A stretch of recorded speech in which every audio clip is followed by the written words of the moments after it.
खरं कर तर मी निवडणूक आयोगासारखा नालायक डिपार्टमेंट कोणताच नाही आहे. काल मी पाहिलं की बुलढाण्याचा नगराध्यक्ष शिवसेनेकडे द्यायचं आहे आणि त्याच्यामुळे चांगल्या प्रमाणात मतदान होत आहे. काही ठिकाणी बोगस मतदानाचे समोर आले प्रकार काय? आता काय ते मी पण एसपीनं सकाळी सांगितलं की बोगसवर कंट्रोल करा. आम्ही एवढी मेहनत करतो, कष्ट करतो आणि चुकीचे लोक मतदान करतात आणि मग तिथे पराभवाला सामोरं जावं लागतं. आणि खरं कर तर मी निवडणूक आयोगासारखा नालायक डिपार्टमेंट कोणताच नाही आहे.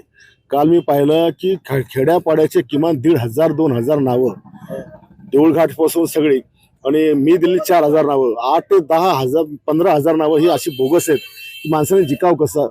आणि त्याच्यामुळे निवडणूक आयोगानं काहीतरी अक्कल देवाण दिली पाहिजे की ही नावं त्यांनी काढली पाहिजे. आता काय ते मी पण एसपीनं सकाळी सांगितलं की बोगसवर कंट्रोल करा. आम्ही एवढी मेहनत करतो, कष्ट करतो आणि चुकीचे लोक मतदान करतात आणि मग तिथे पराभवाला सामोरं जावं लागतं. आणि खरं कर तर मी निवडणूक आयोगासारखा नालायक डिपार्टमेंट कोणताच नाही आहे.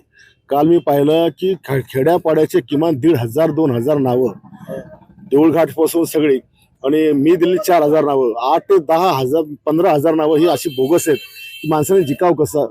आणि त्याच्यामुळे निवडणूक आयोगानं काहीतरी अक्कल देवाण दिली पाहिजे की ही नावं त्यांनी काढली पाहिजे.